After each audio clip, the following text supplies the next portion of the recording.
हमारे साथ इकरा हसन है और बहुत सी बातें आज योगी आदित्यनाथ मुख्यमंत्री उत्तर प्रदेश के द्वारा कही गई हैं। उसमें एक बात जो इकरा जी कही गई है कि लोहिया के आदर्शों पर चलना नहीं जानते समाजवादी पार्टी। जाहिर है उनका इशारा ये है कि परिवारवाद को बढ़ाया जाता है और तमाम ऐसी बातें जो कि लोहिया जी मना किया करते थे। ये बात पॉइंट आउट कर रहे हैं, अटैक कर रहे हैं योगी आदित्यनाथ। देखिए, परिवारवाद तो भाजपा में भी बहुत ज़्यादा है और भाजपा का तो कोई अपना उसूल, कोई इस तरह का सिर्फ भेदभाव करने से, विभाजन करने से अलावा उनके पास कोई और एजेंडा नहीं है। अभी जो संभल में हिंसा हुई उस पर उन्होंने एक भी बार हमारे देश के नागरिकों के हिसाब से कोई इस तरह की सहानुभूतिपूर्वक कोई टिप्पणी नहीं दी, जिससे हमारे जो देश के, खासकर उत्तर प्रदेश के जो मुसलमान हैं उन्हें थोड़ा सहज महसूस करा सके।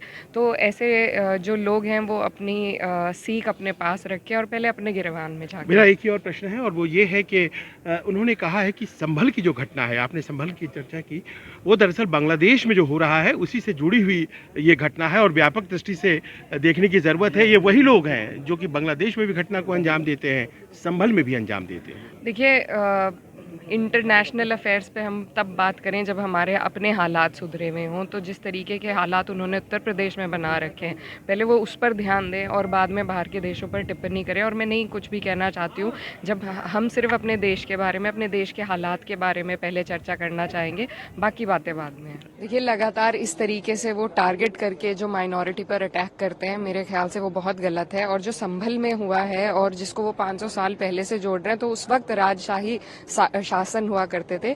अब हमारे यहाँ लोकतंत्र चल रहा है। अगर हम लोकतंत्र में भी वही रवैया अपनाएंगे तो हम में और उनमें कोई फर्क नहीं रह जाएगा।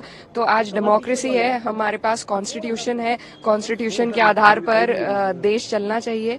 तो वो जिस तरीके से तानाशाही की तरफ जाना चाह रहे हैं, तो ये गलत है। उनको कॉन्स्टिट्यूशन का ध्यान रखना चाहिए। ग्लोबल की तरफ बढ़ रहा है और लेकिन समाजवादी पार्टी जो है वो बिकम परिवारवादी पार्टी बन गया, विदाउट प्रोटेक्शन क्रिमिनल्स और गूंस, और उनकी जो कंडीशन है वो फिश विदाउट वाटर, ये कंडीशन हो गई है समाजवादी पार्टी। देखिए, ये तो उनके अपने हालात हैं जो वो बता रहे हैं। और हमारा परिवार पीडीए है और पीडीए ने ही उत्तर प्रदेश में भाजपा को हराया था लोकसभा चुनाव में।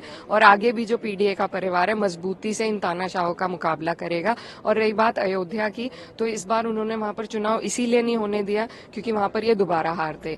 और अयोध्या में जो आमजन है, अगर इतने वो संतुष्ट होते तो मेरे ख्याल से वहां पर भाजपा का सांसद होता। लेकिन क्योंकि वहां पर जो जमीनी हालात है वो इनकी कथनी से बहुत दूर है और जो आम जन है, जो वहाँ के रहतवान लोग हैं, उनको जिस तरीके से परेशानी हुई है इनके ऊपर से लाए हुए डेवलपमेंट की वजह से, तो वो सब जानते हैं। और उसी की वजह से वहाँ पर भाजपा के खिलाफ नाराजगी है। और हमारा जो पीडीए परिवार है वो आगे 27 में हमारी सरकार बनेगी।